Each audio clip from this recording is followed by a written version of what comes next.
السلام عليكم ورحمة الله وبركاته. إن الحمد لله نحمده ونستعينه ونستغفره ونعوذ بالله من شرور أنفسنا ومن سيئات أعمالنا. من يهده الله فلا مضل له ومن يضلل فلا هادي له. أشهد أن لا إله إلا الله وحده لا شريك له وأشهد أن محمدًا عبده ورسوله صلى الله عليه وسلم. أما بعد، فإن أصدق الحديث كلام الله، وخير الهدي هدي محمد صلى الله عليه وسلم، وشر الأمور محدثاتها، فإن كل محدثة بدعة وكل بدعة ضلالة.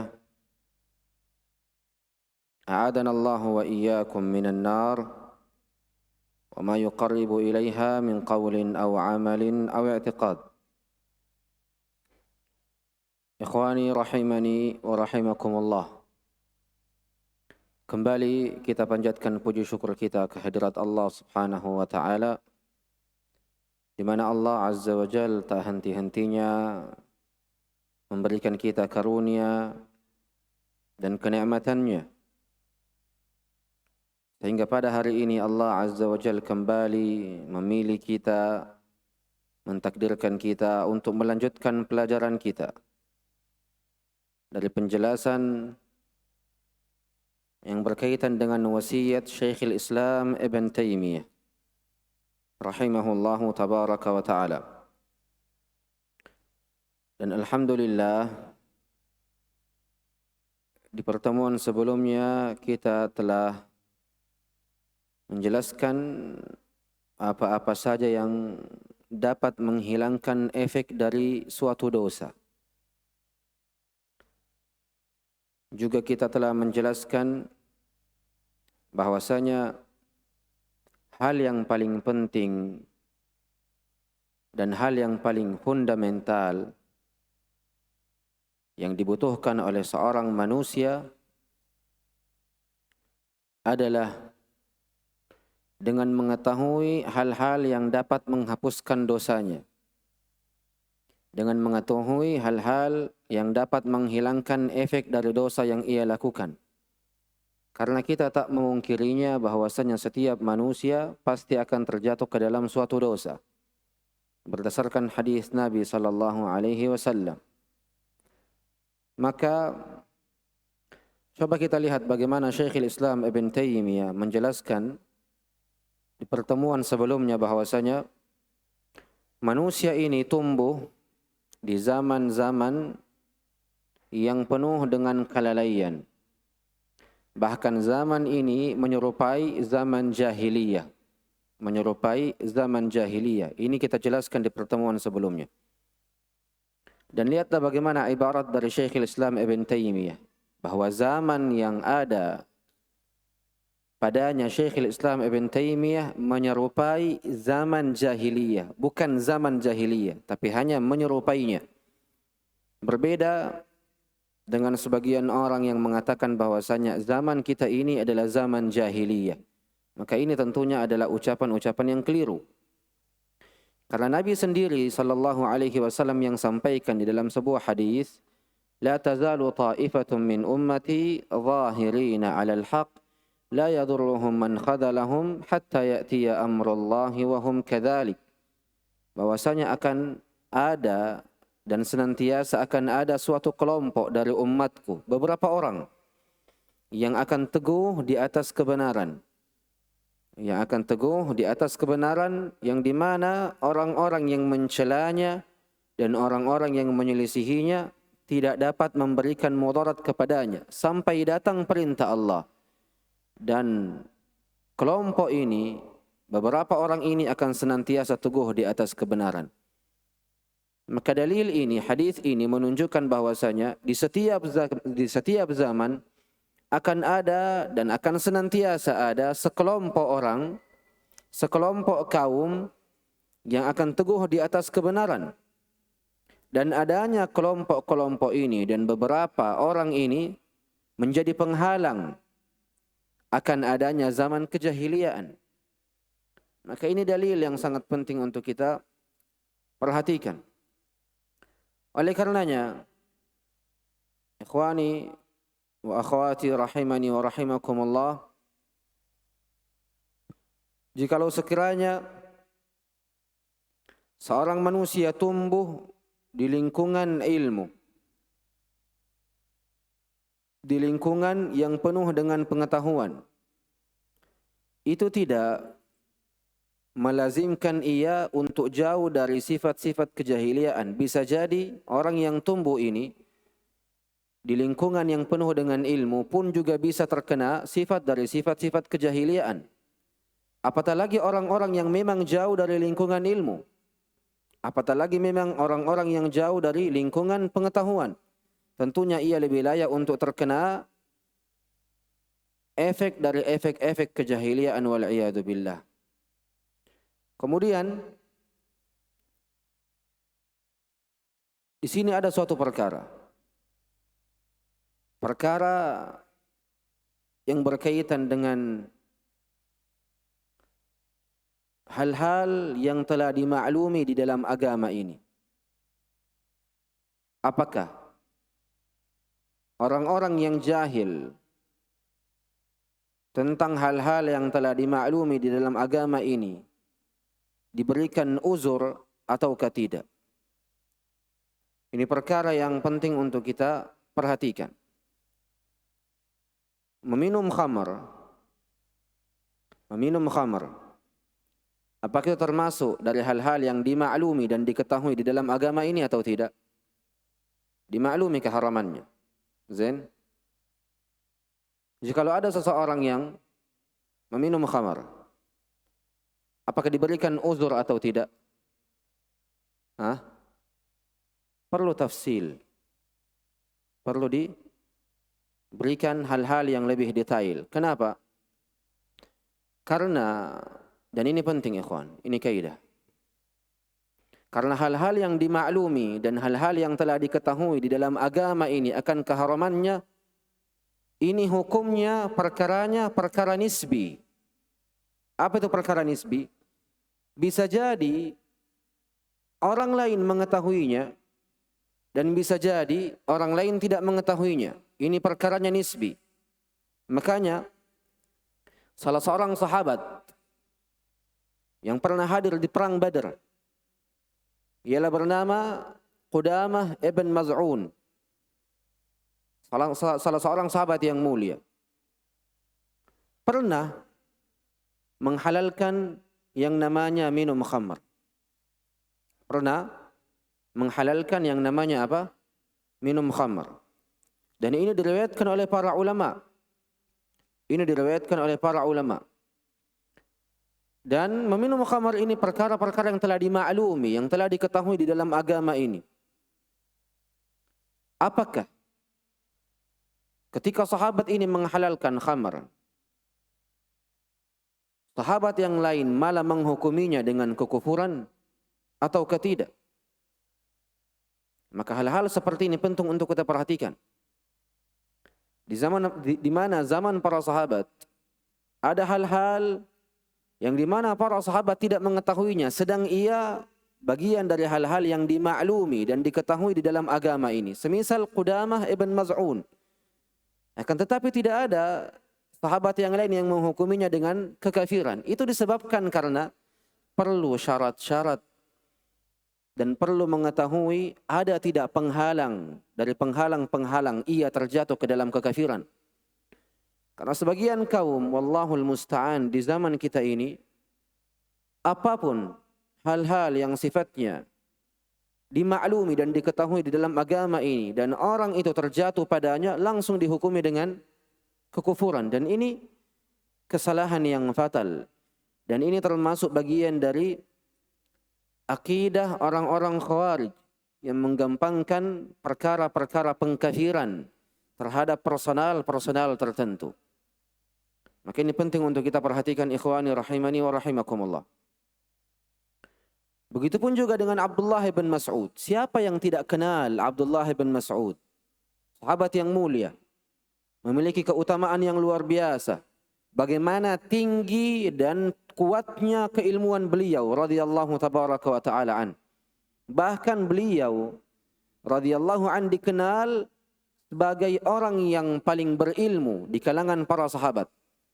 Tapi bersamaan dengan itu, Abdullah bin Mas'ud mengatakan, Al-mu'awwidhatain, Qul a'udhu birabbil falaq, Qul a'udhu birabbin nas, bukan bagian dari Al-Quran. Ini hal-hal yang dimaklumi di dalam agama, bukankah seperti itu? Ini hal-hal yang telah diketahui di dalam agama. Maka jangan kita menjadikan hal-hal yang dimaklumi di dalam agama ini, hal-hal yang diketahui di dalam agama ini, kita jadikan perkaranya adalah perkara yang mutlak untuk seluruh manusia. Ini kesalahan. Karena perkara-perkara yang dimaklumi di dalam agama ini sifatnya nisbi. Kadang antum tahu, tapi bisa jadi orang lain tidak mengetahuinya. Semisal Abdullah bin Mas'ud. Bukankah kita seluruhnya tahu bahwasanya al-mu'awwidhatain bagian dari Al-Quran? Tapi Abdullah bin Mas'ud luput darinya. Maka perkara-perkara seperti ini jangan digampangkan. Karena darinya lahir hal-hal yang sifatnya pengkafiran secara berlebihan atau tergesa-gesa di dalam mengkafirkan. Perlu yang namanya apa? Tawaffur syurut. Syarat-syaratnya ada. Wantifa'ul mawani. Hilangnya penghalang-penghalang dari dirinya untuk kita kafirkan. Maka ini penting dan insya Allah penjelasan lebih lanjut akan kita jelaskan ketika kita masuk ke dalam lanjutan pelajaran kita insya Allah tabaraka wa ta'ala. Syekhul Islam Ibn Taymiyah rahimahullahu tabaraka wa ta'ala menjelaskan dan melanjutkan ucapan beliau rahimahullah, wa hadha amrun qad yusri fil muntasibina ila ad-din min al-khassah kama qalahu ghairu wahidin min as-salaf minhum Ibn Uyainah rahimahullahu tabaraka wa ta'ala. Kata Syekhul Islam Ibn Taymiyah rahimahullah, dan perkara ini, perkara apa itu? Perkara yang berkaitan dengan penjelasan kita di pembahasan yang lalu. Perkara ini yakni perkara tentang tasyabbuh bil kuffar, menyerupai orang-orang kafir. Tasyabbuh bil kuffar, menyerupai orang-orang kafir dari kalangan orang-orang Yahudi dan orang-orang Nasrani.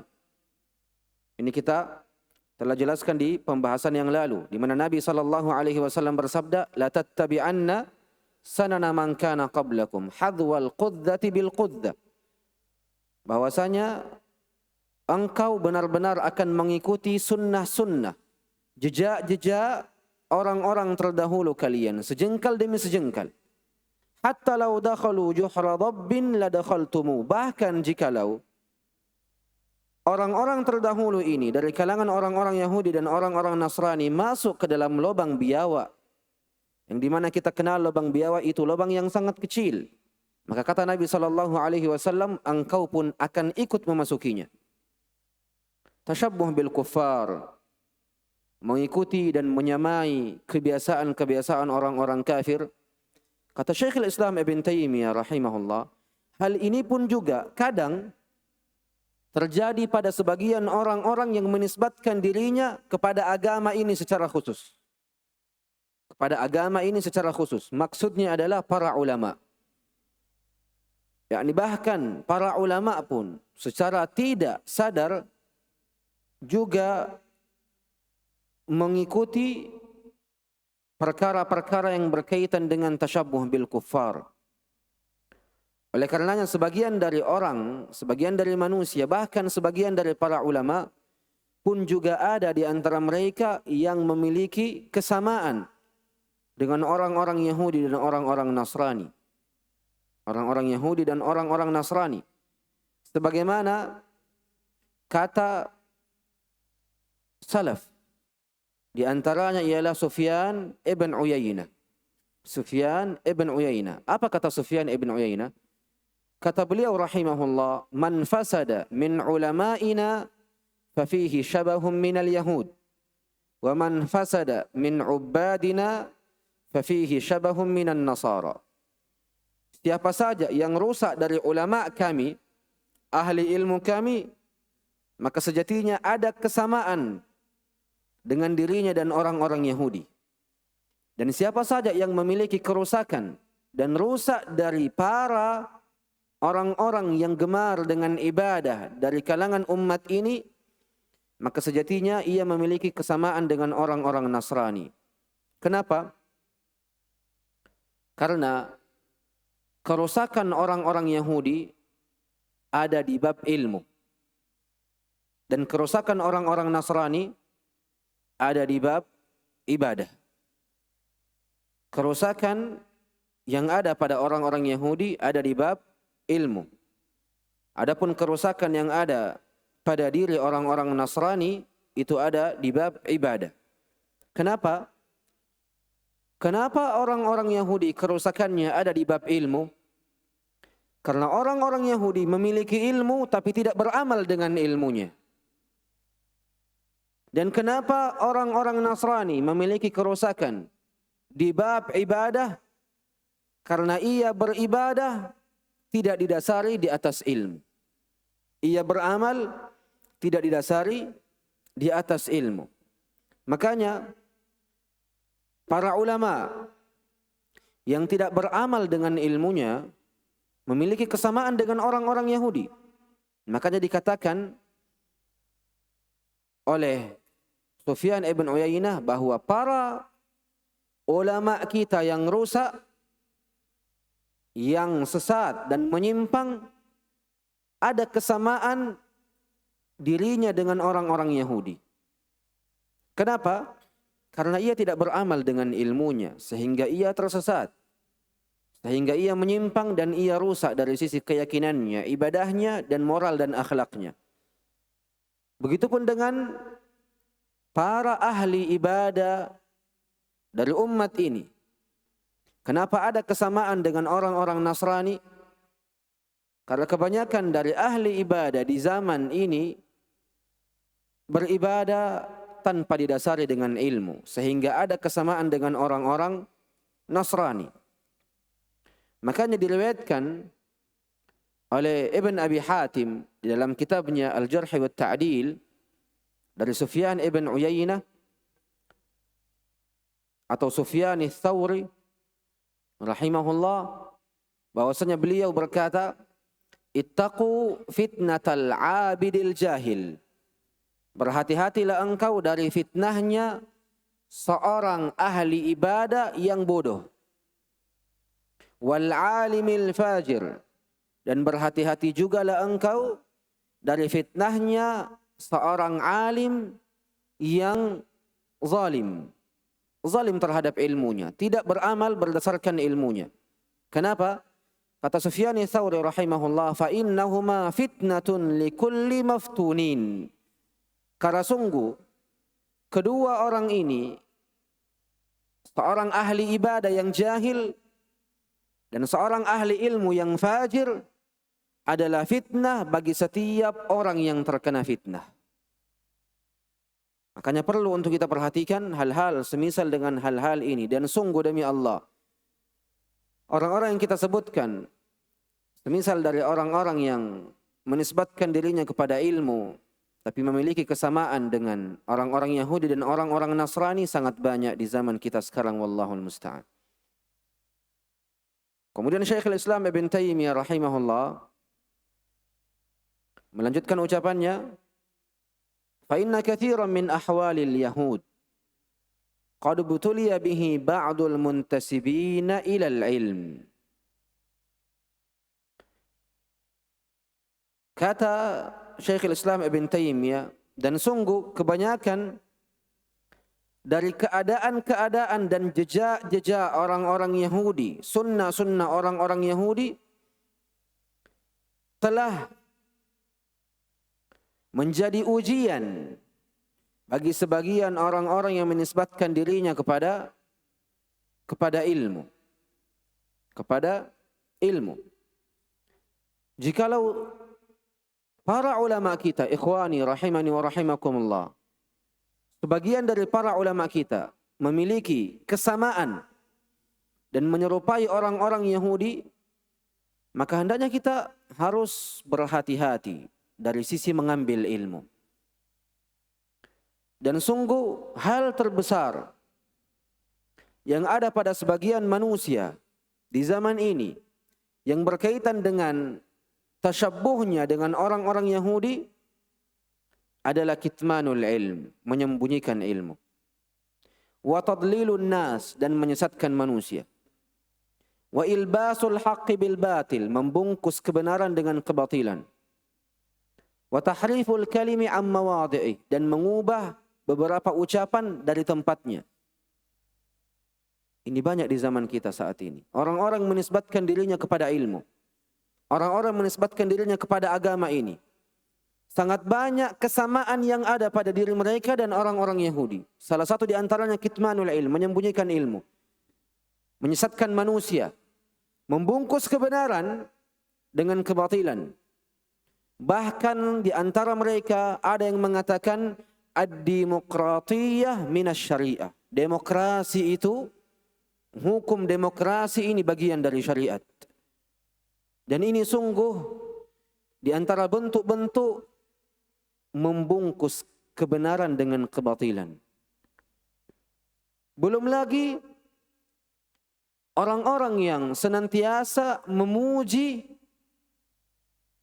orang-orang yang berjalan di atas jalan orang-orang Khawarij, yang senantiasa mencela para pemimpin-pemimpin kaum muslimin. Dan ini banyak di zaman kita sekarang. Belum lagi orang-orang mengatakan bahwasanya al-hurriyatu qabla syariah. Kebebasan terlebih dahulu sebelum syariat. Dan ini adalah ucapan-ucapan yang pertanggungjawabannya di sisi Allah besar. Makanya di antara hal-hal yang paling keliru dan hal-hal yang paling jelek bentuknya adalah orang-orang yang menggabungkan perkara-perkara yang kita sebutkan tadi. Mencela penguasa, berjalan di atas jalan orang-orang Khawarij, ikhwanil muslimin, dan mengatakan bahwasanya kebebasan di dalam memilih syariat. Orang yang menggabungkan perkara ini adalah orang yang paling jelek keadaannya, orang yang paling buruk keadaannya. Bahkan pertanggungjawabannya di sisi Allah Azza wa Jalla sangatlah besar. Bagaimana mungkin engkau mengatakan dirimu mengajak kepada Allah Subhanahu wa ta'ala? Engkau mengatakan kepada dirimu bahwasanya aku adalah seorang da'i kepada Allah Subhanahu wa ta'ala, dan engkau mengatakan kebebasan sebelum syariat. Sedang Allah Azza wa Jalla berfirman di dalam Al-Quran, ya ayyuhalladzina amanu, wahai orang-orang yang beriman, la tuqaddimu baina yadayillahi wa rasulihi wattaqullah. Janganlah engkau sekali-sekali mendahului Allah dan mendahului Rasulullah sallallahu alaihi wasallam, dan hendaknya engkau bertakwa kepada Allah Azza wa Jalla. Bagaimana mungkin engkau menjadikan kebebasan lebih dahulu daripada syariat? Sedang engkau mengatakan aku adalah orang yang mengajak kepada Allah. Sedang Allah katakan jangan sekali-sekali engkau mendahului Allah dan Rasulnya dengan sesuatu pun. Dan hendaknya engkau bertakwa kepada Allah Subhanahu wa ta'ala. Dan ini banyak di zaman kita sekarang ini. Orang-orang yang menampakkan dirinya layaknya seperti seorang ahli ilmu. Layaknya seperti seorang ahlus sunnati wal jamaah. Layaknya seperti seorang salafi. Bahkan mengajarkan buku-buku salafi. Mengajarkan buku-buku akidah ahlus sunnati wal jamaah. Tapi di samping itu, bersamaan dengan itu ia berjalan di atas konsep beragama orang-orang Khawarij. Ia berjalan di atas metode orang-orang ikhwanul muslimin. Wallahul musta'an. Mencela penguasa. Mendoakan keburukan bagi penguasa. Dan memberontak kepada penguasa. Ini cara di antara cara-cara orang-orang Khawarij. Siapapun orangnya. Apapun kedudukannya. Nabi SAW katakan, jikalau engkau melihat sesuatu yang engkau benci dari pemimpinmu, maka benci apa yang ia lakukan, benci amalannya. Dan kata Nabi SAW, wala yanza'anna wala tanza'anna yadan min ta'ah, dan jangan engkau sekali-sekali melepaskan dirimu dari yang namanya ketaatan kepadanya. Ini hadis Nabi SAW. Bahkan di hadis yang lain, kata Nabi SAW, wa in duriba zahruk wa ukhidha maluk, bahkan ketika punggungmu dipukul, hartamu diambil, isbiru wa ati'u, mendengar dan taatlah. Dan Nabi SAW bersabda di hadis yang lain, innama ta'atu fil ma'ruf, sesungguhnya ketaatan itu hanya ada pada perkara yang ma'ruf, yang tidak berkaitan dengan kemaksiatan kepada Allah dan tidak juga berkaitan dengan kemaksiatan kepada Rasulullah SAW.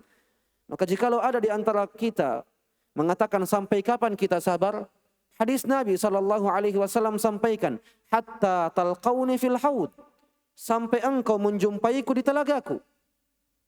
Jikalau ada yang mengatakan bagaimana cara kita mengambil hak-hak kita jikalau pemimpin kita tidak memberikan hak-hak kepada kita, maka hadis Nabi Abdullah bin Mas'ud meriwayatkan hadis Nabi SAW, di mana Nabi SAW bersabda, wa tas'alunallaha ma lakum, engkau meminta hak-hakmu langsung kepada Allah Azza wa Jalla. Petunjuk yang jelas, konsep yang jelas, metode yang jelas di dalam permasalahan muamalah kepada para pemimpin-pemimpin kaum muslimin. Siapapun orangnya, orang yang mengajak mencela penguasa, orang yang mengajak mendoakan keburukan kepada penguasa, orang yang mengajak memberontak kepada penguasa, yakini bahwasanya orang ini memiliki sifat dari sifat-sifat orang-orang Khawarij. Memiliki metode dan konsep dari konsep-konsep orang-orang Khawarij di zaman dahulu maupun sekarang, bagaimanapun bentuknya. Ini konsep, ini usul, ini pokok prinsip yang sejatinya dan seharusnya dan selayaknya setiap penuntut ilmu bersandar padanya. Maka ikhwani rahimani wa rahimakumullah, An-Nabi SAW pernah bersabda, la yu'minu ahadukum hatta yakuna hawahu taba'an lima ji'tu bih.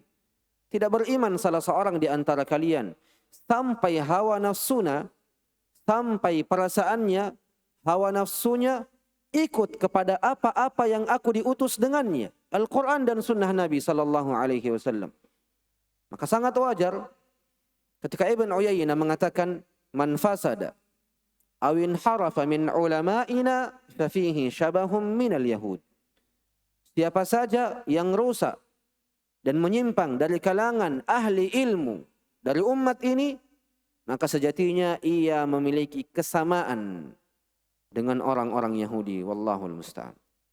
Kemudian Syekhul Islam Ibn Taymiyah rahimahullah mengatakan, wa katsiran min ahwalin nasara qad butuliya bihi ba'dul muntasibina ilal ilm. Begitupun dengan kebanyakan keadaan-keadaan orang-orang Nasrani. Sunnah-sunnah orang-orang Nasrani juga menjadi ujian bagi sebagian orang yang menisbatkan dirinya kepada ilmu dan agama. Apa yang dilakukan oleh orang-orang Nasrani? Orang-orang Nasrani menyembah Allah di atas kebodohan. Orang-orang Nasrani beribadah kepada Allah di atas kejahilan. Bahkan sebagian mereka beribadah kepada Allah dengan hal-hal yang tidak ada kaitannya dengan agama ini, yang kita kenal dengan istilah bid'ah. Yang dimana sebagian dari umat ini yang menisbatkan dirinya kepada ilmu dan agama juga melakukan hal yang sama. Juga melakukan hal yang sama. Menyembah Allah di atas kebodohan. Menyembah Allah di atas kebid'ahan. Dan menyembah Allah dengan perkara-perkara yang tidak ada kaitannya dengan agama ini. Tidak ada kaitannya dengan Al-Quran. Tidak pula dengan sunnah Nabi SAW. dan tidak pula dengan pemahaman orang-orang terbaik dari generasi umat ini. Bahkan yang lebih parah daripada itu adalah sebagian orang yang menisbatkan dirinya kepada ilmu dan agama di zaman ini melihat kesyirikan yang begitu meluas saat ini. Bahkan melihat kebid'ahan yang begitu besar terjadi pada umat ini, tapi mereka malah menutup matanya. Mereka malah menutup matanya dan tidak memperingati manusia dari bahaya kesyirikan dan kebid'ahan.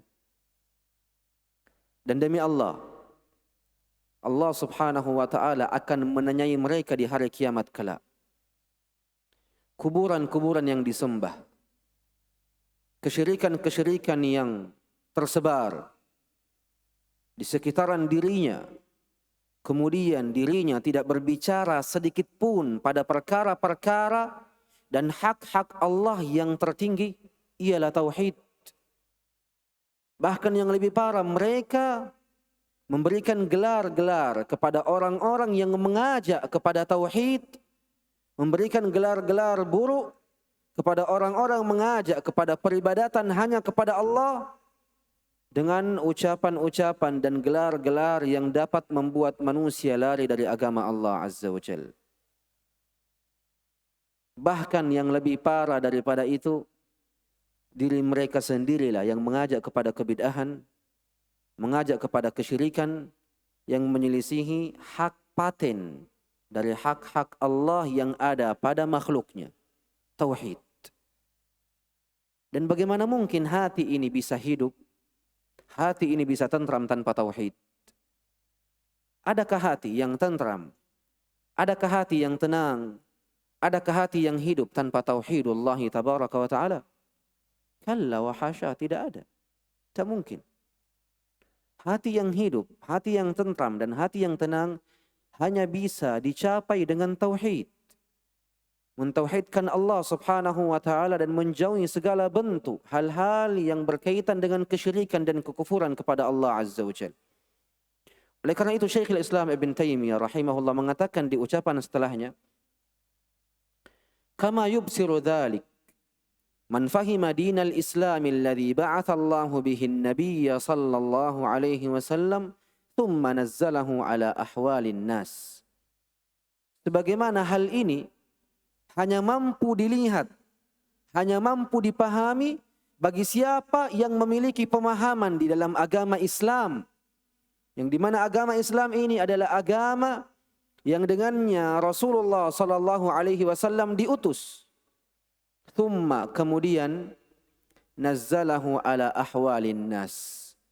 Kemudian orang-orang yang memiliki pemahaman tentang agama ini menjatuhkan hukumnya pada keadaan-keadaan manusia, sesuai dengan keadaan-keadaan manusia.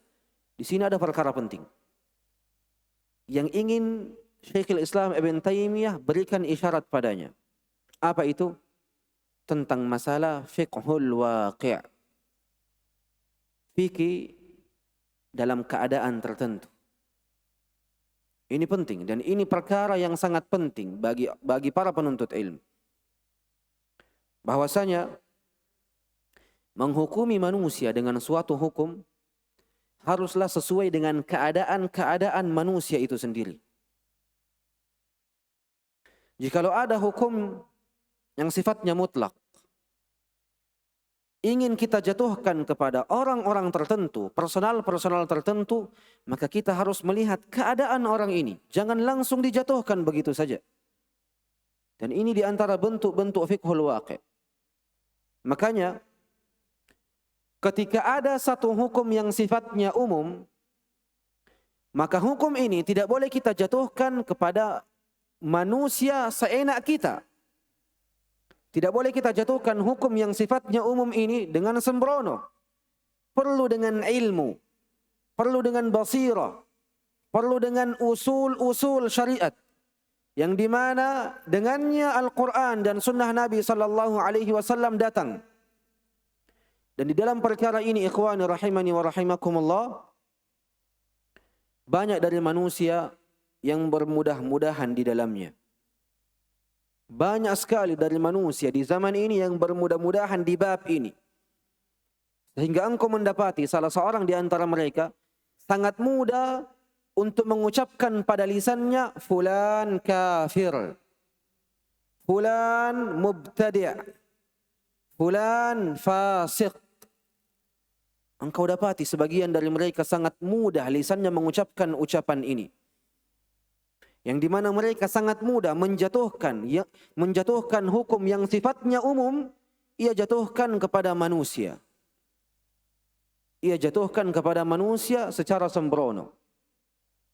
Makanya manusia di dalam bab ini terbagi menjadi 3. Manusia di dalam bab ini, bab tentang menjatuhkan suatu hukum kepada personal tertentu, manusia di bab ini terbagi menjadi 3. Satu sisi kanan, satu sisi kiri, dan satu di tengah. Satu di sisi kanan, satu di sisi kiri, dan satunya lagi di tengah. Manusia yang berada di sisi kanan, atau manusia yang pertama, yang terbagi di dalam bab ini adalah orang-orang yang terlalu cepat menjatuhkan hukum yang sifatnya umum kepada orang-orang tertentu. Bahkan ketika dirinya bukan bagian dari ahli ilmu dan ahli basirah. Dan ini tentunya keliru. Karena orang yang menghukumi suatu hukum yang sifatnya umum ingin dijatuhkan kepada orang-orang tertentu, haruslah bagian dari ahli ilmu. Ini sisi yang pertama. Sisi yang kedua adalah orang-orang yang terlalu berlebih-lebihan. Bahkan hampir-hampir kita tidak mendapati mereka menjatuhkan hukum kepada orang-orang tertentu. Dan ini juga keliru. Makanya yang benar adalah orang-orang yang berada di sisi tengah, ialah ahlus sunnati wal jamaah. Senantiasa membedakan antara hukum yang sifatnya mutlak, hukum yang sifatnya umum, dengan hukum yang ingin kita jatuhkan kepada orang-orang tertentu. Saya kasih contohnya. Kita dapati dari kebanyakan kalangan dari para salafun as-salih, ia mengatakan apa? Mereka mengatakan, man qala bi khalqil Qur'an fahuwa kafir. Siapa yang mengucapkan bahwasanya Al-Quran itu makhluk, maka ia kafir. Sekarang, jikalau fulan, wal'iyadu billah, mengatakan Al-Quran makhluk, apakah ia otomatis menjadi kafir? Tidak. Kenapa? Ucapan salaf yang kita sebutkan tadi, barang siapa yang mengatakan bahwasanya Al-Quran makhluk, maka ia kafir, adalah hukum secara umum. Ini hukum adalah hukum yang umum. Jikalau kita mau menjadikan hukum ini pada personal tertentu, maka perlu kita lihat keadaan orang ini. Apakah syarat-syaratnya terpenuhi? Apakah dari orang ini penghalang-penghalang untuk kita jatuhkan hukum umum ini kepada dirinya tidak ada? Ataukah ada? Maka perkara-perkara seperti ini penting untuk kita perhatikan. Karena demi Allah, di zaman kita ini sangat banyak yang terlalu bermudah-mudahan di dalam mengkafirkan seseorang, membid'ahkan seseorang dan memfasikkan seseorang. Hanya karena ia terjatuh pada hukum yang sifatnya umum. Hukum yang sifatnya umum. Jikalau ada orang mengatakan Al-Quran makhluk, dan ia memiliki kejahilan di dalam dirinya, maka tentunya orang ini tidak menjadi kafir. Kenapa?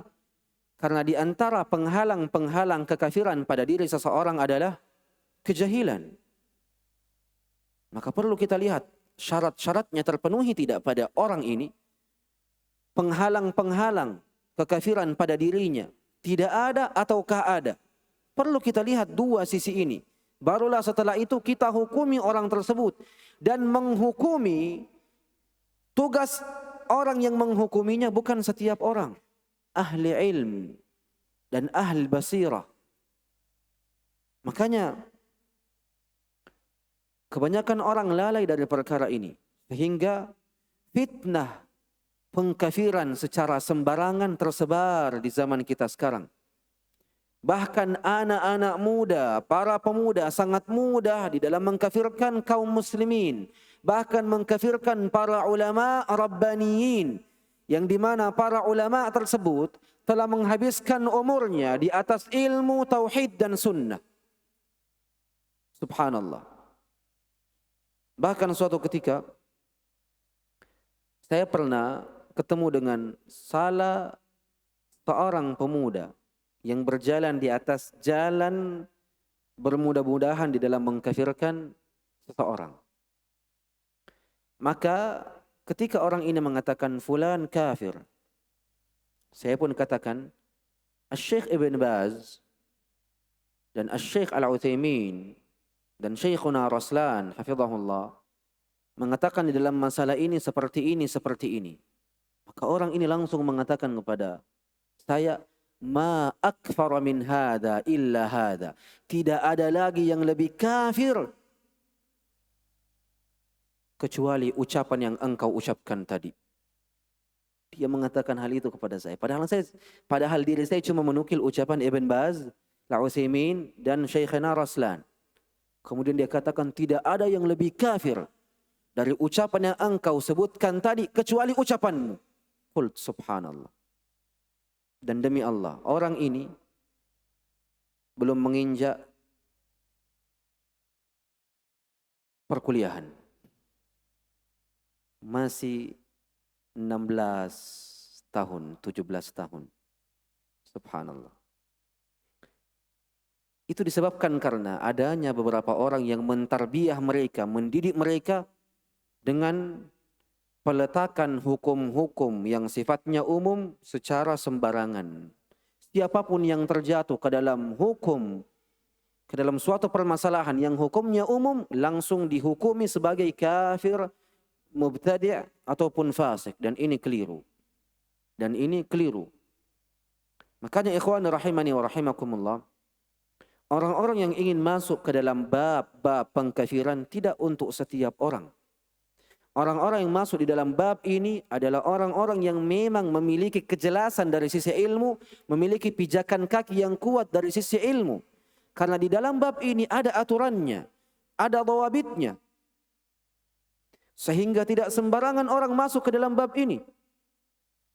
Bahkan salah seorang di antara mereka dari orang-orang menggampangkan, mengkafirkan kaum muslimin mengatakan apa? Ana la a'rifu musliman al-yawm ala wajhil ard illa ana wa zawjati. Saya tidak melihat ada seorang muslim hari ini di atas muka bumi ini kecuali diriku dan istriku. Subhanallah. Bahkan yang lebih parah, ini pernah dikisahkan oleh Syekh Sulaiman Ar-Ruhaili hafizahullah. Beliau pernah katakan ketika kami hadir di majelisnya, ada seorang pemuda sigharis sin, masih muda umurnya.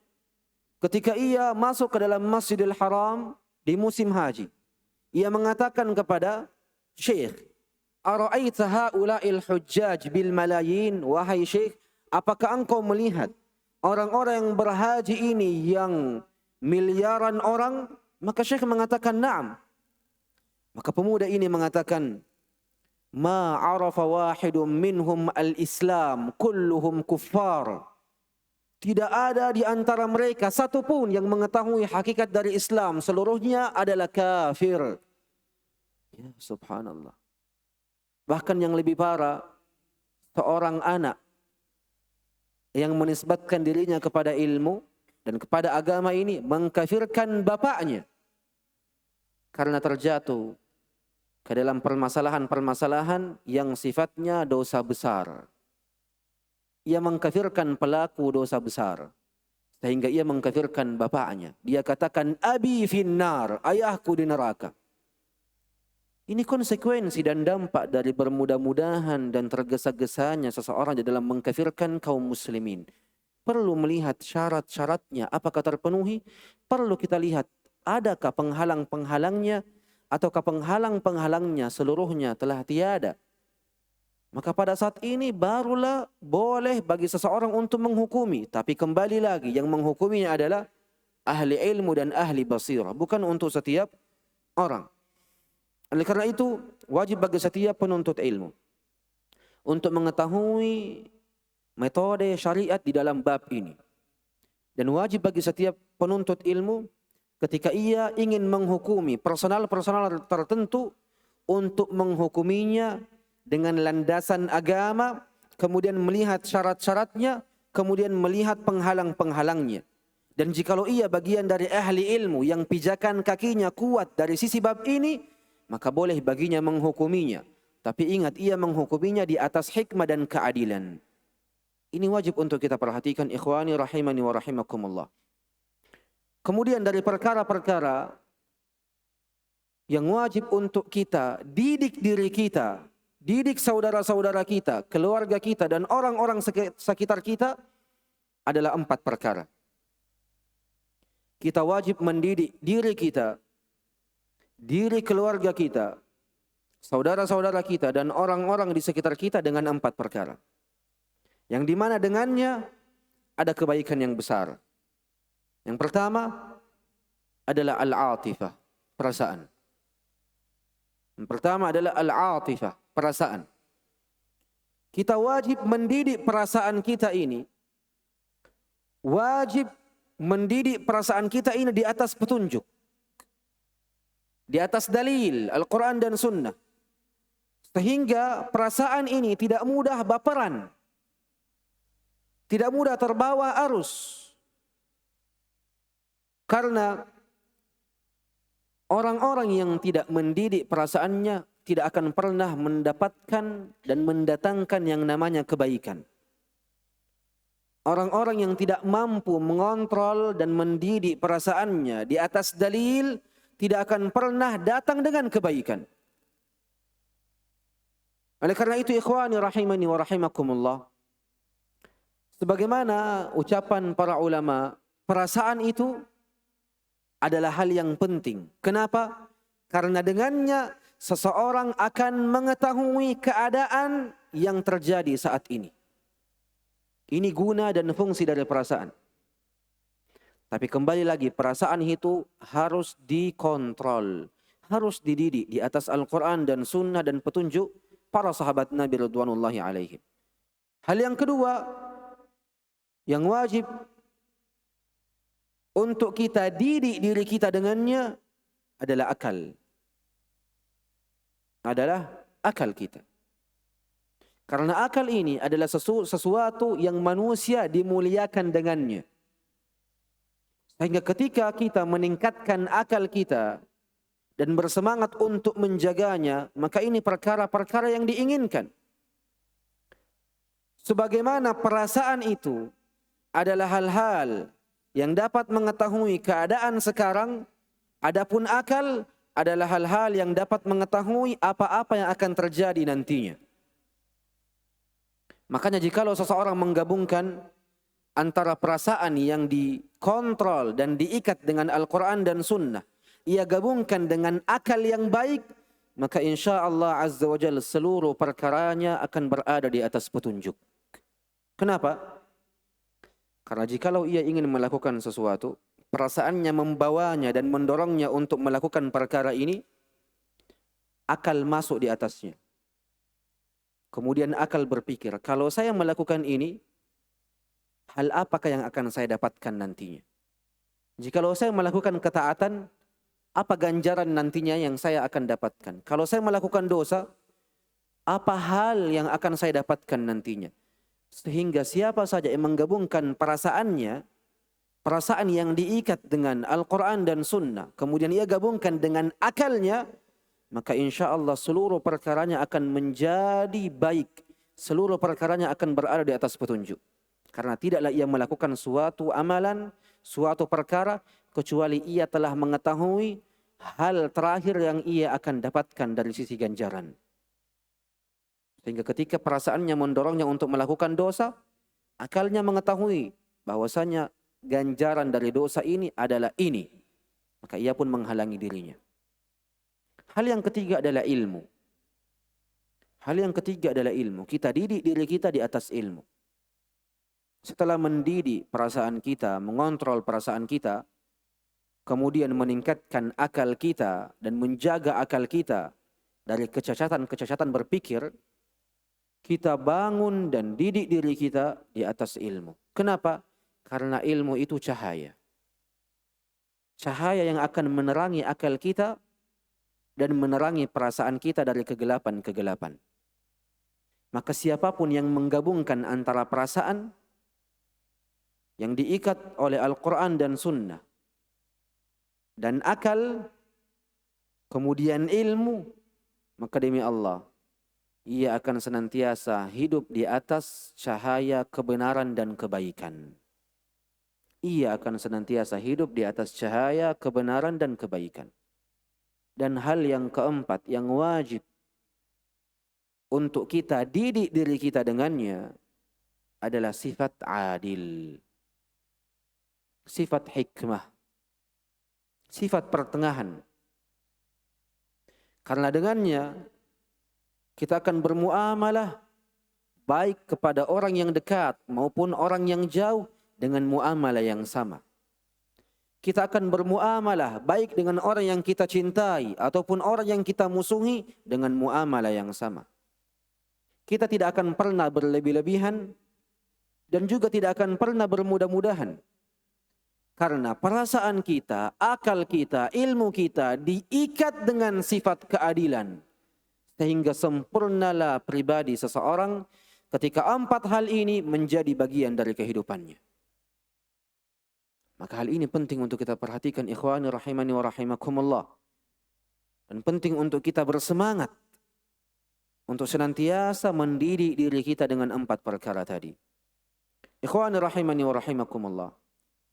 Kemudian Syekhul Islam Ibn Taimiyah rahimahullah melanjutkan ucapannya, wa idza kana al-amru kadzalik faman syaraha Allahu sadrahu lil Islam fa huwa ala nurin min rabbih wa kana mayitan fa ahyahu Allah wa ja'ala lahu nuran yamshi bihi fin nas la budda an yulahid ahwal al-jahiliyah. La budda an yulahid ahwal al-jahiliyah wa tariq al-ummatain al-maghdubi alaihim wad-dallin min al-yahudi wan nasara. Syekhul Islam Ibn Taimiyah mengatakan, jikalau memang perkaranya sudah kita ketahui sebagaimana mestinya, maka barang siapa yang Allah Azza wa Jal cerahkan dadanya, perasaannya untuk Islam, maka sungguh ia akan berada di atas cahaya dari Tuhannya. Yang sebelumnya ia adalah orang mati. Kemudian karena Islam, Allah Azza wa Jal hidupkan dirinya. Bahkan Allah Azza wa Jal jadikan orang ini sebagai cahaya yang berjalan di tengah-tengah manusia. Kemudian Syekhul Islam Ibn Taimiyah mengatakan, labud, perlu dan wajib, an yulahidha ahwal al-jahiliyah, untuk memperhatikan perkara-perkara yang berkaitan dengan kejahiliaan. Wa tariqal ummatain, dan perlu untuk mengetahui jalan-jalan dua umat yang sesat. Umat yang terlaknat dan umat yang sesat, ialah orang Yahudi dan orang Nasrani. Makanya ikhwan rahimani wa rahimakumullah, seseorang perlu mengetahui keburukan. Seseorang perlu mengetahui yang namanya kejahiliaan. Perlu mengetahui perkara-perkara dan macam-macamnya, agar ia tidak terjatuh ke dalamnya. Makanya kata salah seorang penyair, araftu syarra la lisyarri walakin litawaqqi. Wa man la ya'rifu syarra minal khair yaqa'u fi.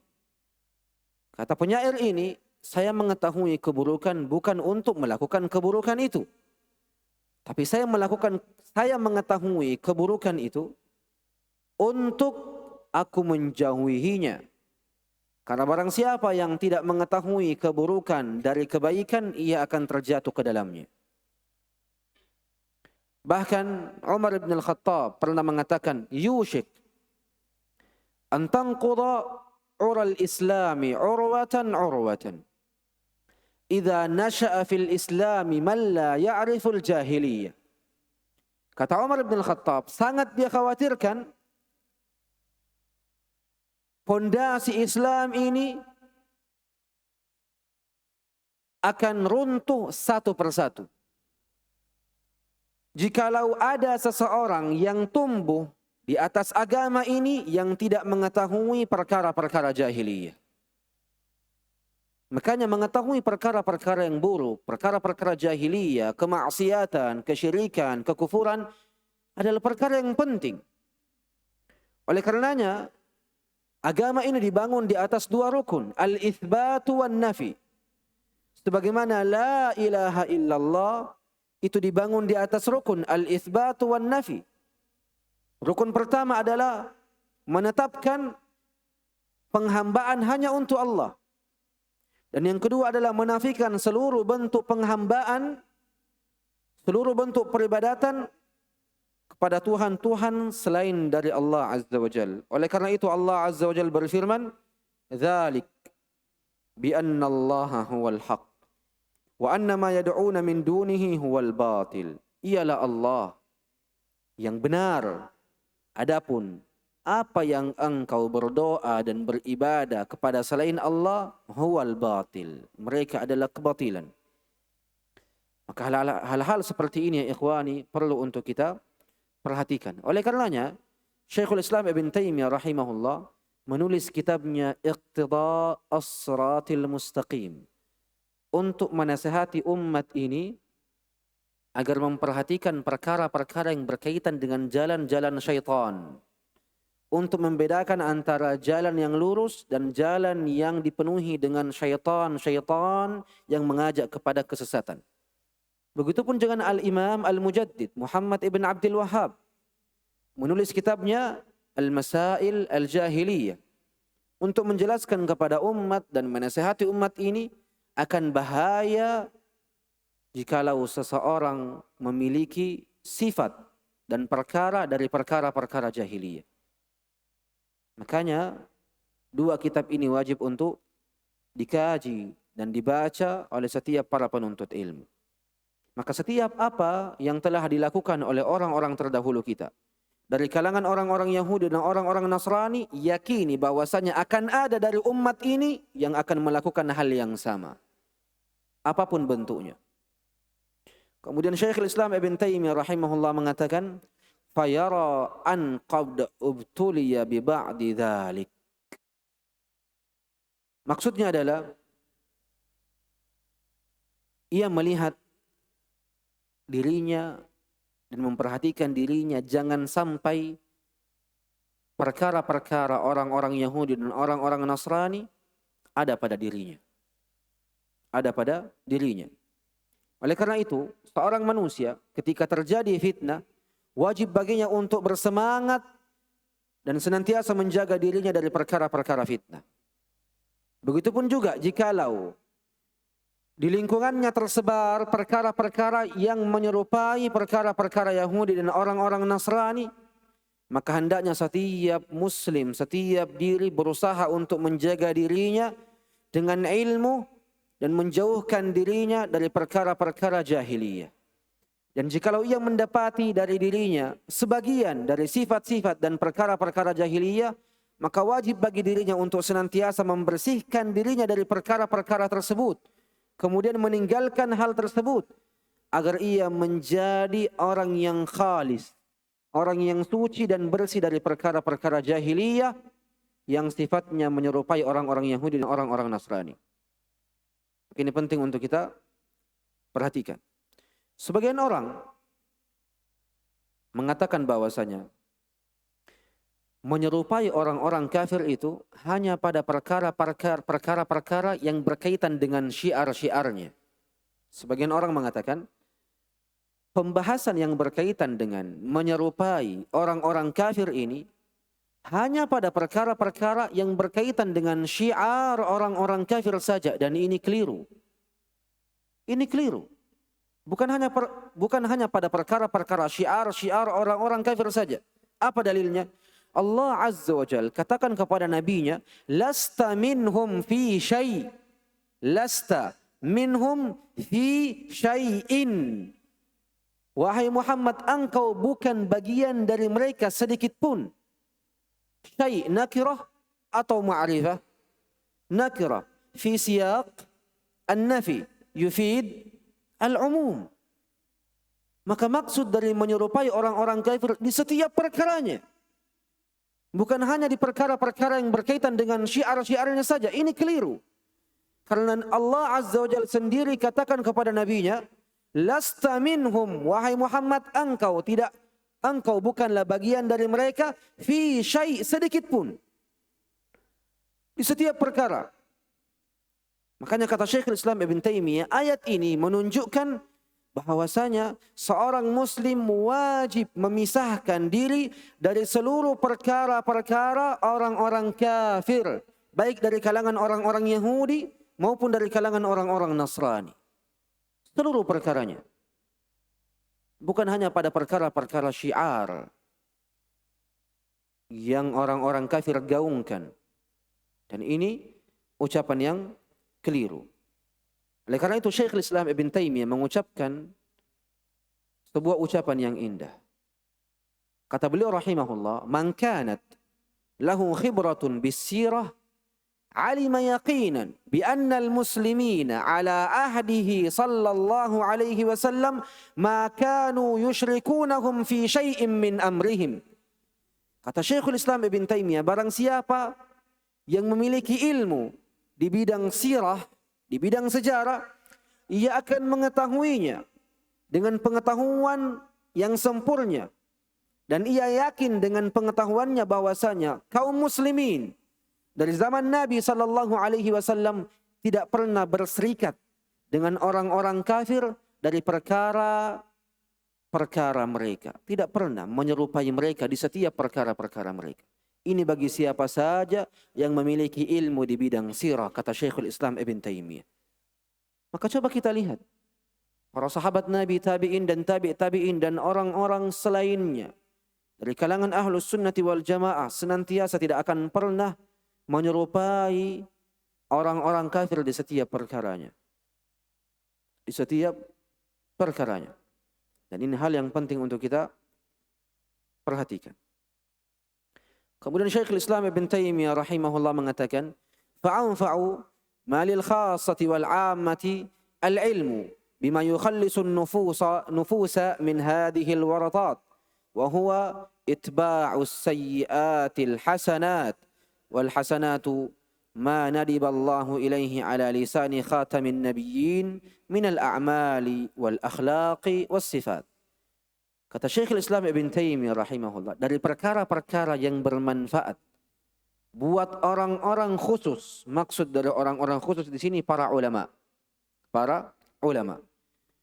Dari hal-hal yang bermanfaat bagi para ulama dan para orang-orang awam adalah ilmu yang bisa menyucikan jiwa dari perkara-perkara buruk ini. Wa huwa itba'us sayyi'atil hasanat. Senantiasa mendatangkan kebaikan-kebaikan setelah melakukan kesalahan dan dosa. Dan ini penting untuk kita perhatikan. Ini penting untuk kita perhatikan. Dan cara mendatangkan kebaikan setelah melakukan dosa adalah melakukan kebaikan yang semisal dengan dosa yang kita lakukan. Sebagaimana yang telah kita jelaskan sebelumnya. Seseorang mencuri uang temannya atau uang orang lain. Bagaimana cara ia mendatangkan kebaikan agar kebaikan ini menghapus dosanya? Hal yang pertama, ia kembalikan uangnya. Tidak mampu, ia bersedekah. Ia bersedekah. Karena keburukan dan kebaikan ini sama-sama di bidang harta. Makanya ketika urusannya sama, maka kebaikan ini akan lebih mudah dan lebih sempurna di dalam menghapus dosa-dosa seorang hamba. Ini telah kita jelaskan di pembahasan sebelumnya. Kemudian kata Syekhul Islam, wal hasanatu ma nadiballahu ilaihi. Hasanat, kebaikan-kebaikan itu adalah apa yang Allah Azza wa Jal perintahkan dari lisan nabinya sallallahu alaihi wasallam. Baik dari perkara-perkara amalan, baik dari perkara akhlak ataupun perkara-perkara sifat. Karena maksud dari nadiba di sini adalah hatha. Hatha, maknanya hatha. Bukan nadiba di sini adalah mandub, hal-hal yang sunnah, bukan. Jadi maksud ma nadiba Allahu ilai, yakni ma hassahullah. Ma hassahullah, apa-apa yang Allah perintahkan, apa-apa yang Allah motivasi umatnya, hambanya kepadanya dari lisan nabinya sallallahu alaihi wasallam. Dari perkara-perkara yang wajib maupun perkara-perkara sunnah. Makanya ikhwani wa akhwati rahimani wa rahimakumullah, kebaikan itu tidak kita ketahui dengan kejahilan. Kebaikan itu juga tidak kita ketahui dengan hawa nafsu. Kebaikan itu juga tidak kita ketahui dengan kebid'ahan. Kebaikan itu juga tidak kita ketahui dengan perasaan. Tapi kebaikan itu, al-hasanat, diketahui dengan ilmu. Diketahui dengan mengikuti sunnah Nabi sallallahu alaihi wasallam. Diketahui dengan mengetahui apa-apa yang ada di dalam Al-Quran dan apa-apa yang ada di dalam sunnah Nabi sallallahu alaihi wasallam. Makanya kata para ulama ketika menjelaskan makna al-hasanah, kata para ulama, kullu amrin tuliba fi'luhu fi kitabillah atau fi sunnati Rasulillah. Setiap perkara yang diminta untuk dilakukan, baik di dalam Al-Quran maupun di dalam sunnah Nabi sallallahu alaihi wasallam, inilah kebaikan, inilah hasanah. Inilah kebaikan dan ini adalah hasanah. Kapan kita katakan bahwa ini adalah kebaikan, ini adalah hasanah? Ketika perkara itu diminta untuk dilakukan, baik di dalam Al-Quran ataupun di dalam sunnah Nabi sallallahu alaihi wasallam. Maka apa-apa yang dilakukan oleh kebanyakan para manusia di zaman kita ini dari melakukan ibadah-ibadah yang tidak ada perintahnya, tidak ada permintaannya untuk dilakukan, tidak pada Al-Quran dan tidak pada sunnah Nabi sallallahu alaihi wasallam, maka itu bukanlah sebuah kebaikan. Itu bukanlah sebuah hasanah. Bahkan ketika manusia melihatnya sebagai kebaikan. Bahkan ketika manusia melihatnya sebagai kebaikan. Bahkan ketika manusia melihatnya sebagai hasanah. Makanya kata Abdullah bin Umar radhiyallahu tabaraka wa ta'ala anhuma, kullu bid'atin dalalah wa in ra'aha an-nasu hasanah. Setiap kebid'ahan itu sesat walaupun manusia melihatnya sebagai kebaikan. Tetap hukumnya sama dan tidak ada yang berubah. Perkara yang haram tetap haram. Perkara yang batil tetap batil walaupun seluruh manusia melihatnya sebagai kebaikan. Hukum tidak akan pernah berubah walaupun nama-namanya berubah. Karena banyak di zaman kita saat ini hukumnya jelas haram. Tapi banyak orang yang ingin melegalkan keharaman tadi dengan mengubah namanya. Dengan mengubah namanya. Khamr dikatakan sebagai minuman halus. Untuk melegalkan bahwasanya minuman ini dibolehkan. Padahal hukumnya sama, haram. Makanya hal-hal seperti ini penting untuk kita perhatikan. Makanya ikhwan rahimani wa rahimakumullah, dosa terbesar atau keburukan terbesar urutannya adalah syirik besar. Syirik kecil, kebid'ahan, barulah dosa. Ini urutannya. Keburukan terbesar ada pada kesyirikan. Syirkul akbar, syirik yang besar. Kemudian syirik yang kecil. Kemudian apa? Kebid'ahan. Kemudian dosa-dosa selain dari yang di atas. Makanya kebid'ahan itu lebih dicintai oleh iblis daripada kemaksiatan. Karena kemaksiatan tidaklah manusia melakukannya dengan niat ibadah. Tidak ada manusia yang melakukan kemaksiatan dengan niat ibadah. Dan manusia yang melakukan kemaksiatan tahu bahwa dirinya terjatuh di atas kesalahan. Sehingga antara dirinya dan pintu taubat dekat. Mudah baginya untuk kembali. Karena ia melakukan kemaksiatan itu tidak di atas niat untuk ibadah. Dan ia mengetahui bahwasanya ia berada di atas kesalahan ketika ia melakukan kemaksiatan tersebut.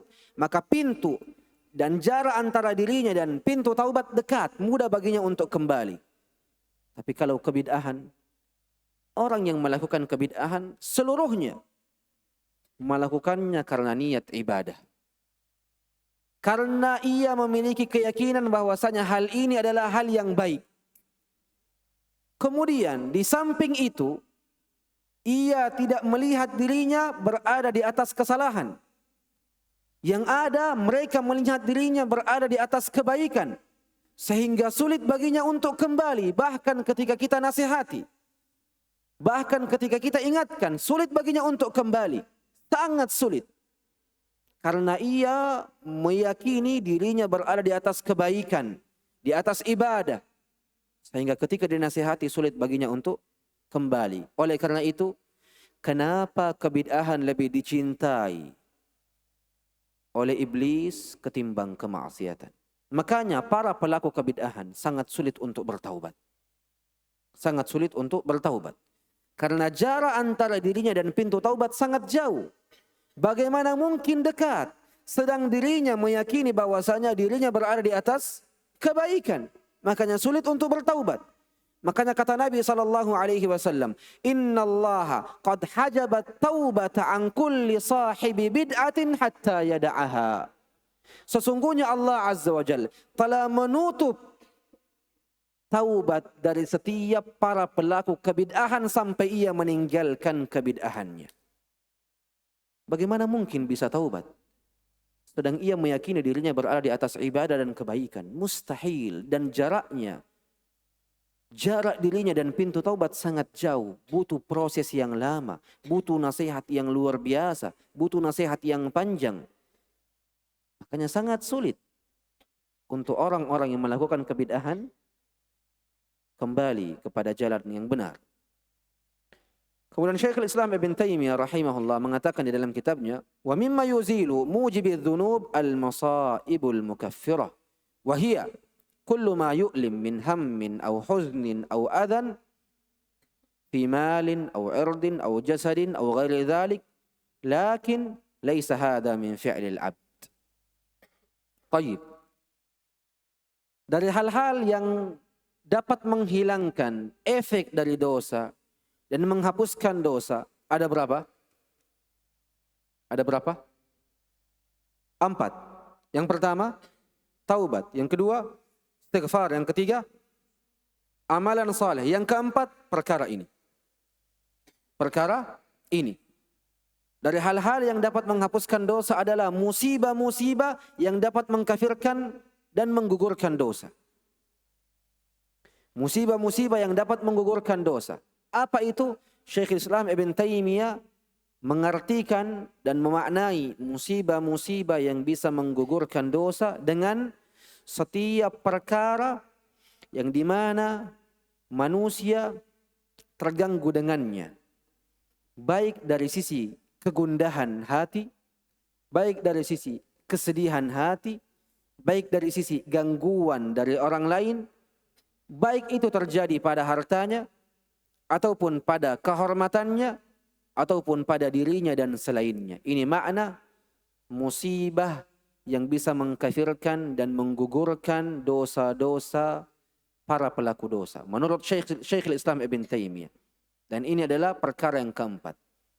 Kenapa Syekhul Islam Ibn Taymiyah rahimahullah memisahkan antara perkara-perkara yang dapat menghapuskan dosa ini dari 3 yang kita sebutkan tadi, kemudian perkara ini dipisahkan? Jawabannya adalah karena ketiga hal yang dapat menghapuskan dosa seorang hamba berasal dari amalan seorang hamba itu sendiri. Adapun hal ini bukan bagian dari amalannya. Taubat, bagian dari amalan manusia. Istighfar, bagian dari amalan manusia. Amalan saleh, bagian dari amalan manusia. Tapi musibah bukan bagian dari amalan manusia. Bukan bagian dari amalan manusia. Seperti seseorang yang terkena musibah berupa demam. Berupa demam. Ini bukan bagian dari amalan manusia. Ini bukan bagian dari amalan manusia. Makanya seorang manusia tidak disyariatkan untuk meminta musibah. Seorang manusia dilarang, seorang hamba dilarang meminta musibah. Dilarang meminta ujian. Bahkan ketika niatnya untuk menggugurkan dosa-dosanya. Bahkan ketika niatnya untuk menggugurkan dosa-dosanya. Ia tahu bahwa musibah ini menggugurkan dosa. Makanya dia minta dan berdoa dengannya. Ini keliru. Karena terlarang bagi setiap manusia untuk meminta ujian dan musibah dari Allah Azza wa Jalla. Walaupun dengan niat untuk menggugurkan dosanya. Dan perkara ini bagian dari perkara-perkara yang wajib untuk kita ketahui. Karena ada sebagian orang yang mengetahui bahwasanya siapa yang terkena suatu musibah berupa kehilangan orang yang ia sayangi, kehilangan orang yang ia cintai, kemudian ia bersabar akibat musibah itu, maka baginya syurga. Ini hadis Nabi SAW. Diriwayatkan oleh Imam Tirmidzi di dalam sunannya. Maka ada orang ketika membaca hadis ini, dia katakan apa? Allahumma amit waladi. Ya Allah, matikanlah anakku. Ya Allah, matikanlah dan wafatkanlah anakku. Kenapa? Biar Allah Azza wa Jalla memberikannya ujian berupa diambilnya orang yang ia cintai dan orang yang ia kasihani dan sayangi. Kemudian setelahnya ia akan bersabar di atas ujian itu sehingga baginya syurga. Ini kesalahan total. Karena di antara kaidah-kaidah syariat tidak boleh bagi setiap diri meminta untuk dirinya musibah. Tidak boleh bagi setiap diri meminta untuk dirinya ujian. Bahkan ketika niatnya adalah niat yang baik. Bahkan ketika niatnya adalah niat untuk menggugurkan dosa-dosanya. Ini kekeliruan. Yang penting untuk kita perhatikan. Yang penting kita perhatikan. Oleh karena itu kata para ulama, jikalau seorang hamba jatuh padanya sebuah musibah, maka wajib baginya untuk bersabar. Wajib baginya untuk bersabar. Musibah apapun itu. Wajib baginya untuk bersabar. Sebagaimana ucapan Nabi SAW, yang dimana hadis ini adalah hadis yang ajib. Yang dimana kita tidak dapati hal ini kecuali pada orang yang beriman saja. Apa kata Nabi SAW? Ajaban li amril mu'min. Sungguh aneh dan ajaib perkara-perkara orang-orang yang beriman. Kenapa? Karena kata Nabi SAW, Inna amrahu kullahu khair. Sungguh segala perkara orang-orang beriman adalah kebaikan. Kenapa bisa? In asabathu sarra syakar. Jikalau kebahagiaan, kebaikan jatuh padanya, turun padanya, maka dia bersyukur. Fakana khairan lah. Maka baginya kebaikan untuknya. Wa in asabathu darra, kalau turun padanya musibah, hal-hal yang buruk, sabar, ia bersabar, fakana khairan lah, maka kebaikan baginya. Apapun keadaan orang yang beriman, diujika ataupun diberikan kenikmatan, ia senantiasa melawannya dan menghadapinya dengan dua perkara saja. Syukur dan sabar. Syukur dan sabar. Dan ini perkara tidak kita jumpai kecuali pada diri orang-orang yang beriman. Pada diri orang-orang yang beriman. Dan di sini pun juga ada faedah. Apa faedah itu? Nabi SAW katakan, ajaban li amril mu'min. Sungguh ajaib dan aneh perkara-perkara orang-orang yang beriman. Makanya ikhwani, turunnya musibah, jikalau tidak kita hadapi dengan keimanan, hanya kita hadapi dengan kesabaran saja, maka ini pun tidak bermanfaat. Maka ini pun tidak bermanfaat. Perlu penggabungan antara keimanan dan kesabaran. Ia beriman bahwasanya musibah ini adalah ujian dari Allah. Yang dimana Allah adalah Tuhanku. Yang dimana diriku hanyalah seorang hamba. Dan seorang Tuhan mampu melakukan segala hal kepada hambanya.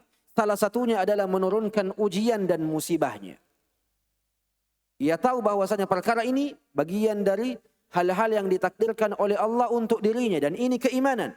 Jikalau ia yakini hal-hal seperti ini, kemudian ia hadapi setelahnya dengan kesabaran, maka baginya pahala yang luar biasa. Adapun jikalau dirinya hanya menghadapi musibah itu dengan kesabaran, tanpa keimanan, maka ini pun juga tidak bermanfaat. Syekhul Islam Ibn Taimiyah mengatakan, lakin laisa hada min fi'lil abd. Akan tetapi turunnya musibah ini bukan bagian dari amalan perbuatan seorang hamba. Di sini ada ucapan yang indah. Kata para ulama, nuzulul musibati minal ujuri allati la yushra'u talabuh. Nuzulul musibati minal ujuri allati la yushra'u talabuh.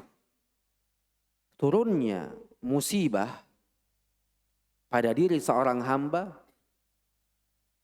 di antara pahala-pahala yang tidak disyariatkan untuk kita minta. Subhanallah. Turunnya musibah pada diri seorang hamba di antara pahala-pahala, kebaikan-kebaikan yang tidak disyariatkan untuk kita minta. Turunnya musibah ini adalah penggugur dosa. Dan itu kebaikan. Tapi di sisi lain, kebaikan ini tidak disyariatkan oleh Allah dan tidak disyariatkan oleh Rasulullah untuk kita minta. Makanya kita katakan tidak boleh bagi setiap diri untuk meminta dan berdoa agar musibah turun kepadanya, walaupun dengan niat untuk menggugurkan dosanya.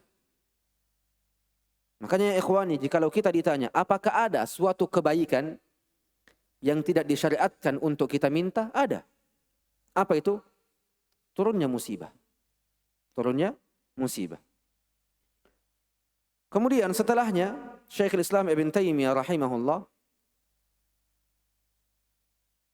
melanjutkan pembahasannya pada wasiat yang ketiga. Wa khaliqin nas bi khuluqin hasanin. Wa khaliqin nas bi khuluqin hasanin. Jadi apa yang telah kita bahas adalah pada dua wasiat Rasulullah sallallahu alaihi wasallam kepada Mu'adz, ittaqillaha haitsu ma kunt. Wasiat yang kedua, wa atbi'is sayyi'atal hasanata tamhuha.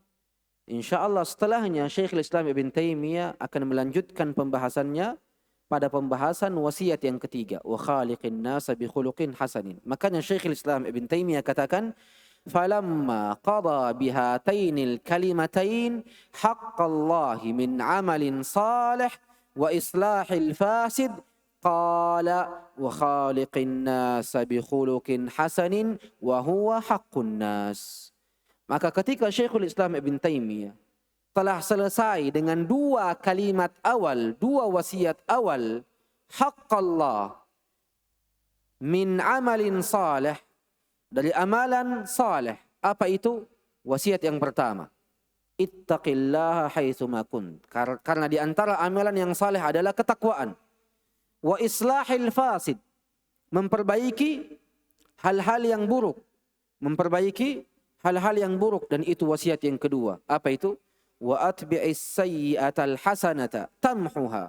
Senantiasa mendatangkan kebaikan jikalau diri ini melakukan dosa, agar kebaikan itu menghapus dosa tersebut. Maka berkatalah Nabi sallallahu alaihi wasallam, wa khaliqin nasa bi khuluqin hasanin wa huwa haqqun nas.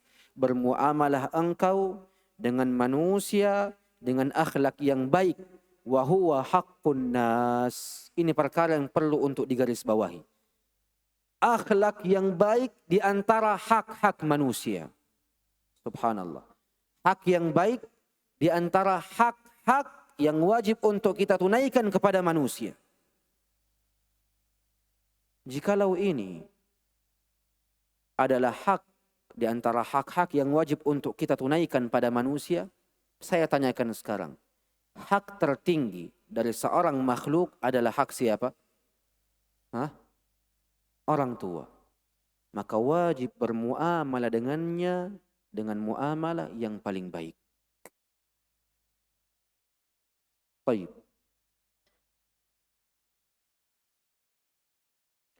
Ikhwani rahimani wa rahimakumullah.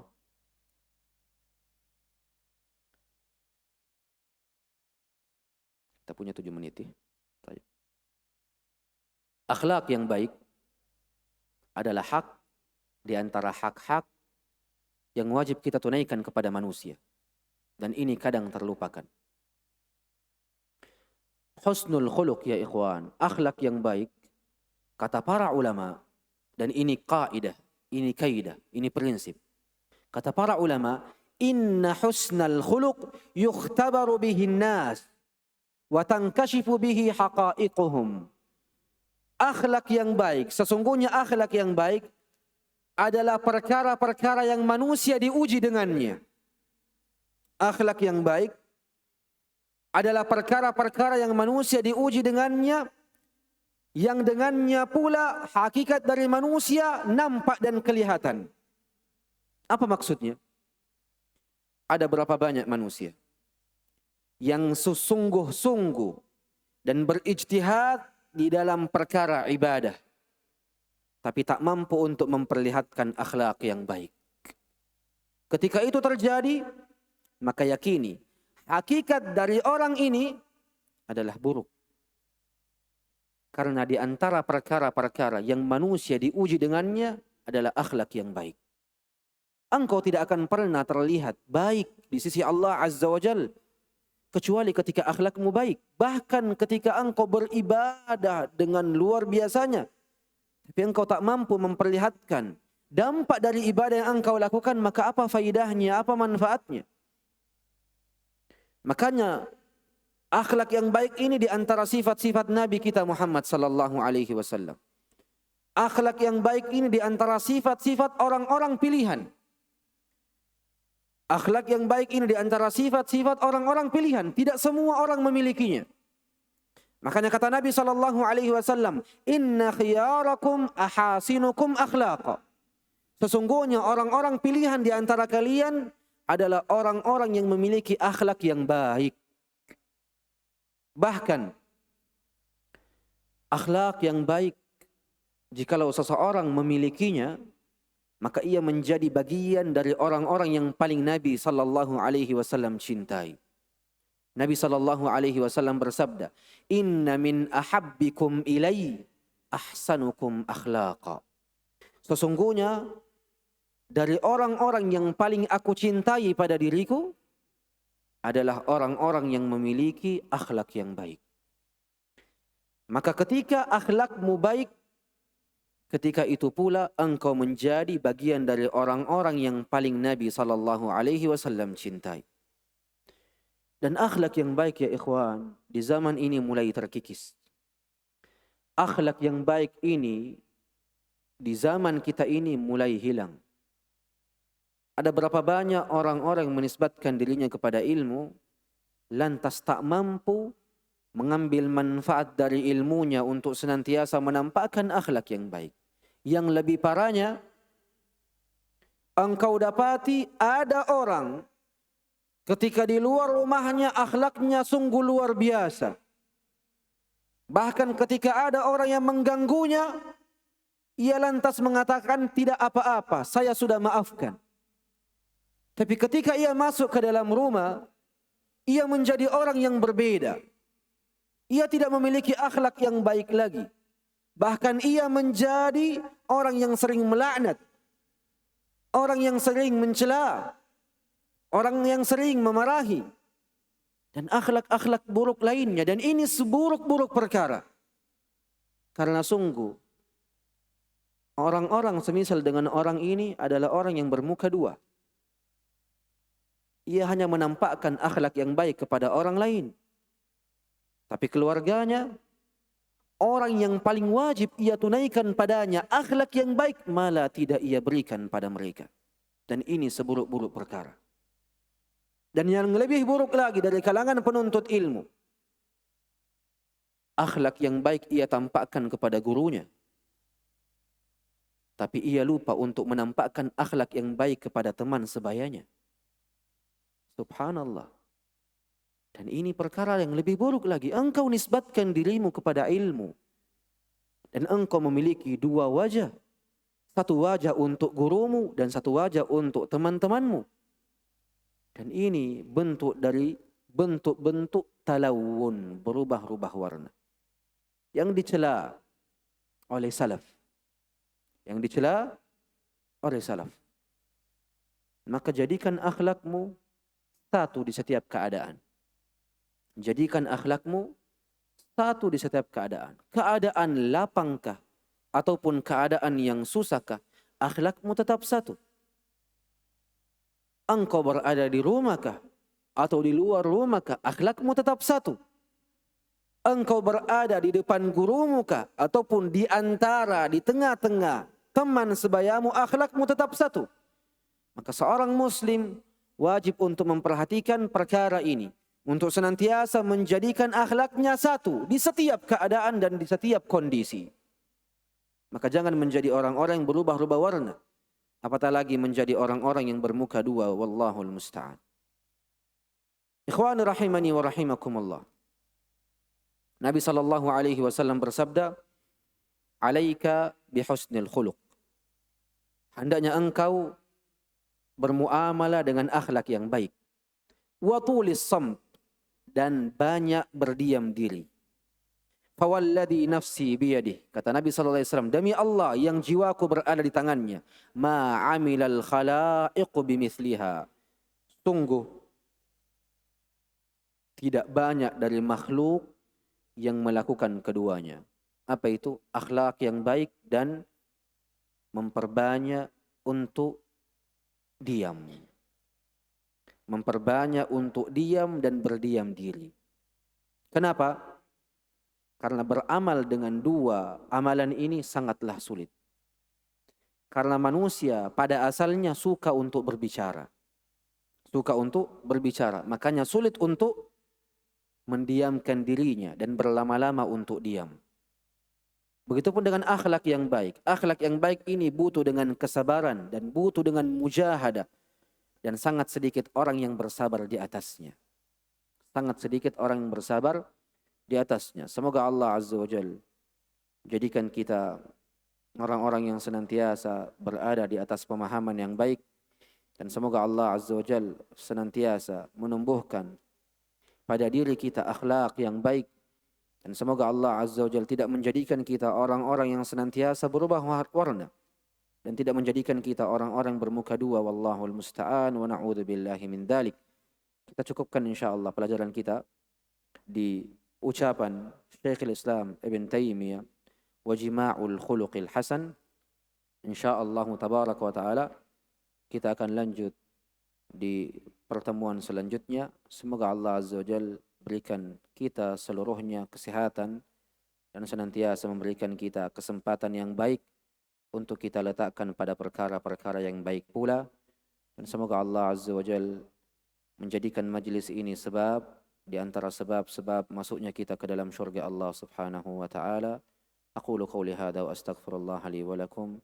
Sallallahu ala nabiyyina Muhammadin wa ala alihi wa sahbihi wasallam. Pertanyaannya insyaallah menyusul di minggu depan. Pertanyaannya menyusul di minggu depan. Jazakumullah khair. Assalamualaikum warahmatullahi wabarakatuh.